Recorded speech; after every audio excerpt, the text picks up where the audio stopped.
Hello friends, welcome to my channel. வாங்க வீடியோக்குள்ளே போகலாம். இன்றைக்கி பிரெட் சில்லி செய்கிறது எப்படின்னு பார்க்கலாம். அதுக்கு ஃபஸ்ட்டு ஒரு வானொலியில் கொஞ்சமாக எண்ணெய் சேர்த்துட்டு இந்த மாதிரி கட் பண்ண குடமிளகா, ரெட்டு, க்ரீனு, எல்லோ இருந்தால் எல்லோவும் சேர்த்துக்கலாம். எல்லாம் சேர்த்து ஃபஸ்ட்டு லைட்டாக டோஸ்ட் பண்ணி எடுத்துக்கலாம். அது கொஞ்சம் க்ரன்ச்சியாக இருந்தால் தான் சாப்பிட நல்லாயிருக்கும். அதுக்காக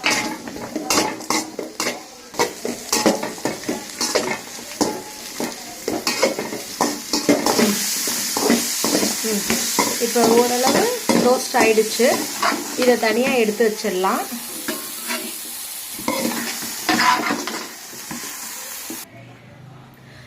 திரும்ப அதே வானலில் ஒரு ஸ்பூன் எண்ணெய் விட்டு அதே மாதிரி கட் பண்ணி வச்ச ஆனியனையும் போட்டு லைட்டாக டோஸ்ட் பண்ணி எடுத்து வச்சுக்கலாம்.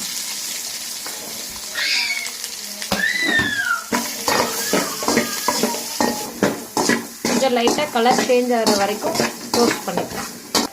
இப்போ இந்த அளவு சேஞ்ச் ஆனது இதையும் தனியாக எடுத்து வச்சுக்கலாம்.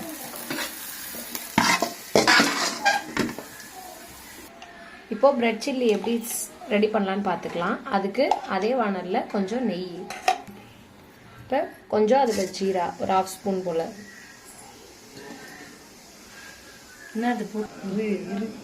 ஜீரகம் பொரிஞ்சதும் கொஞ்சமாக பொடியாக கட் பண்ண பெரிய வெங்காயம்,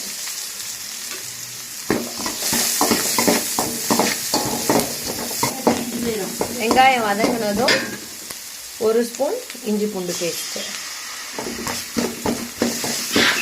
சேர்த்து நல்லா வதக்கிக்கோங்க.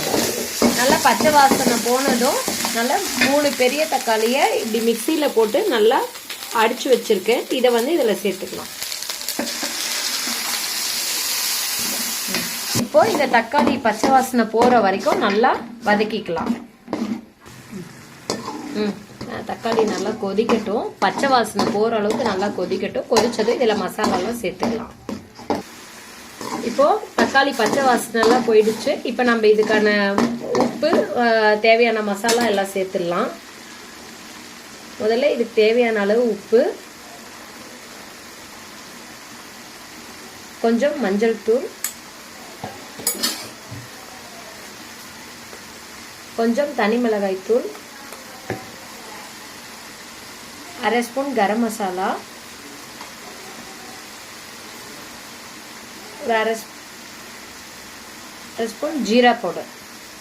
இதை நல்லா இந்த தக்காளியோட மிக்ஸ் பண்ணுற மாதிரி மசாலாலாம் நல்லா மிக்ஸ் பண்ணி சேர்ந்து எண்ணெய் பிரிஞ்சு வர அளவுக்கு நல்லா வதக்கிக்கலாம். இது கூட 1 ஸ்பூன் டொமேட்டோ கெச்சப் சேர்த்துக்கலாம். ஒரு 10 ஸ்லைஸ் ப்ரெட்டை கொஞ்சம் நெய், எண்ணெய் எது வேணுமோ அது போட்டு தோசை தவாவில் போட்டு நல்லா டோஸ்ட் பண்ணி இந்த மாதிரி கட் பண்ணி வச்சுக்கோங்க. தக்காளி இந்த மாதிரி எண்ணெய் பிரிஞ்சு கொஞ்சம் திக்னஸ் ஆன பிறகு ஃபஸ்ட்டு டோஸ்ட் பண்ணி வச்சோம் இல்லையா, இந்த குடமிளகாவும் ஆனியனும் இப்போ சேர்த்துடலாம். அது அப்போ தான் சாப்பிடும்போது கொஞ்சம் க்ரன்ச்சியாக இருக்கும். அதுக்காக தான் இதை தனியாக டோஸ்ட் பண்ணி இப்படி பாதிக்கு அப்புறம் சேர்க்குறது. இப்போ நல்லா மிக்ஸ் ஆன பிறகு இப்போ நம்ம இந்த ப்ரெட்டை சேர்த்துக்கலாம். இதோட சேர்த்து நல்லா மிக்ஸ் பண்ணிக்கலாம். மசாலா எல்லா ப்ரெட்டோடையும் சேர்கிற மாதிரி நல்லா மிக்ஸ் பண்ணிவிட்டு மல்லித்தலை சேர்த்து சூடாக பரிமாறலாம். ப்ரெட்டோட எல்லா மசாலாவும் நல்லா மிக்ஸ் ஆகிடுச்சு. இப்போ பொடியாக கட் பண்ண மல்லித்தலை சேர்த்து மிக்ஸ் பண்ணி சர்வ் பண்ணிடலாம். பிரெட் சில்லி ரெடி ஆயிடுச்சு. இதே மாதிரி உங்கள் வீட்டில் இருக்கவங்களுக்கும் செஞ்சு கொடுத்து எப்படி இருக்குன்னு கமெண்ட் பண்ணுங்கள். தேங்க்யூ. தேங்க்ஸ் ஃபார் வாட்சிங். வீடியோ பிடிச்சிருந்தா லைக் பண்ணுங்கள், கமெண்ட் பண்ணுங்கள், ஷேர் பண்ணுங்கள், மறக்காமல் சப்ஸ்கிரைப் பண்ணுங்கள். Thank you friends.